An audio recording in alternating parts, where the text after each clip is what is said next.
你猜越南的春节和中国有什么不同？今年去了河内过春节，对这里的节日气氛有非常大的感触。越南作为一个不断上升的经济体，从中国到这里后，确确实实感受到了很多积极的心态。遇到的大多数越南人感觉到都是眼里有光的，就好像他们能预见到不远的未来会有很多的机会等待着他们。当然也会有很多人在大时代过去之后才会发现自己错过了什么。为了庆祝春节，海建湖周边已经封路成为了步行街，给大家空间可以聚集起来感受节日的气氛。有很多小孩子开着自己的第一辆车，也有大人和小孩子从简单的跳绳比赛也可以获得快乐。旁边还有网红拍短视频。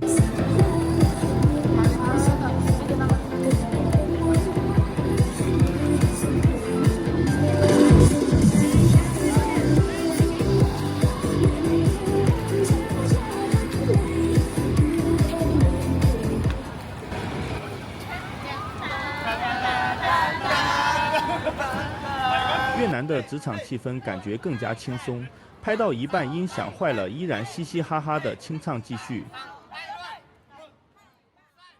坐 Grab 出租车的时候，有越南人问我中国的春节和他们有什么不一样，就好像我们也会好奇越南的春节是不是和中国的一样。首先，越南春节和中国最大的不同就是越南虽然也有12生肖，但是12生肖里面是没有兔子的，而是有猫。传说是因为12生肖这个概念传到越南的时候，因为兔子和猫的发音很相似，所以以讹传讹的把兔子变成了猫。另外，因为猫在越南的民间传说一直都是一种吉祥物，所以越南人会更加相信这一年是猫年而不是兔年。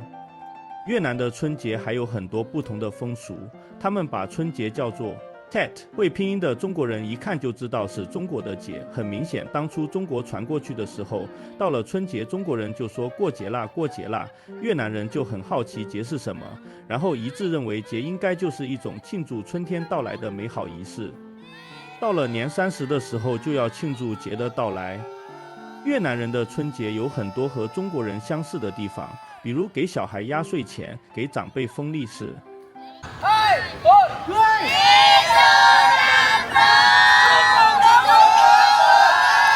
越南人的春节一般有12天，他们从春节的前一周就要开始准备庆祝。首先，他们要向灶神祈福。在越南的民间传说，每家每户都有3位神，他们全年保护自己的家人，并监视他们的行为和道德。在腊月的23日，灶神会骑着金鱼回到天上，向玉皇大帝报告你家里的一切是非。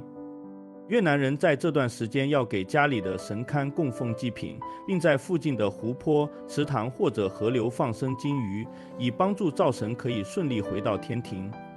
这段时间你会看到戴着传统圆锥形帽子的妇女在摩托车后面出售金鱼，妇女和年轻人夫妇会购买金鱼，然后拿去放生。接着一家人就会打扫整个厨房，擦亮每一个器具，等着灶神从天上回来。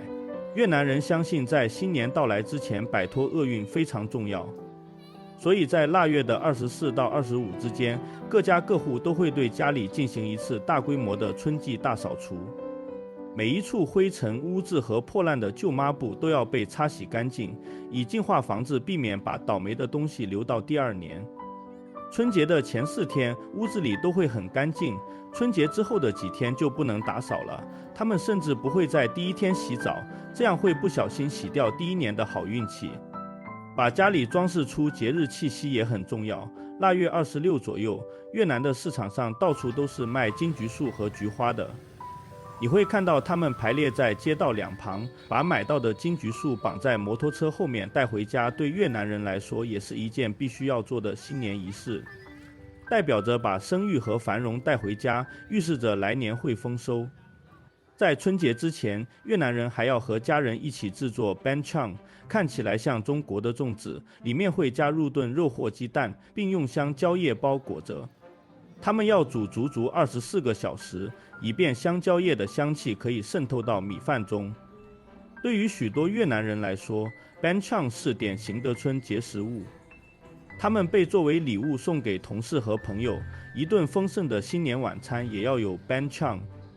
制作和烹饪 banchan 是越南春节假期的重要组成部分，因为家人一起包粽子也是一种联络感情的社交方式。在春节摆放五果盘对越南人也很重要。五果盘通常由5种不同颜色的水果组成，象征着金、木、水、火、土5行，象征着当代人对祖先和土地的全心全意和孝顺。数字5也代表着人们在新的一年里通常希望拥有的5种祝福：财富、奢侈、长寿、健康和平安。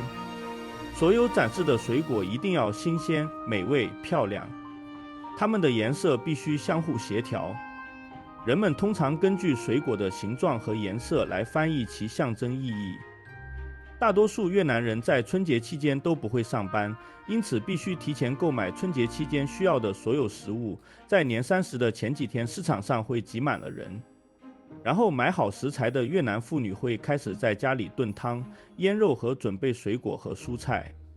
新的一年也需要买新衣服，特别是给小孩子买。越南人不想在新年还穿旧衣服。到了除夕，春节正式开始。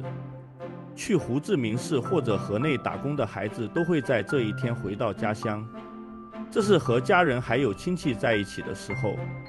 越南人会在家用药草洗澡，他们相信用加入药草的水沐浴可以洗去往年的所有不幸，为他们带来一个干净繁荣的新年。自从90年代末禁止燃放鞭炮以来，公共的烟花表演已成为越南新年的重要组成部分。传统上，当地人庆祝新年喜欢在街上大声喧哗，制造噪音用来吓走邪灵。而现在越南人吃完饭会聚集在湖泊和河流周围，观看当地举行巨大的新年焰火活动。有一些地方的越南人还会舞龙，并用口哨、波浪鼓、罗和铃来造成巨大的声响，以确保那些邪灵三思而后行，不要破坏他们的新年。在春节的第一天，越南人对第一个进入家门的人非常谨慎，他们相信元旦那天到来的事情将决定来年的基调。如果是不吉利的或性格不好的人第一个去他们家里，他们就会感觉新的这一年剩下的时间就会充满着不幸。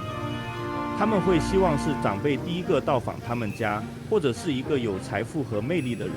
如果房主找不到符合他们需要的人，他们可能会在午夜前几分钟出门，然后在0点以后开门进来，以确保第一个人不是不受欢迎的人。所以在新年的第一天吧，没有被邀请，一定不要随便去拜访任何人。最后，和中国人通常在清明节祭拜先人不同，越南人喜欢在春节的时候祭拜。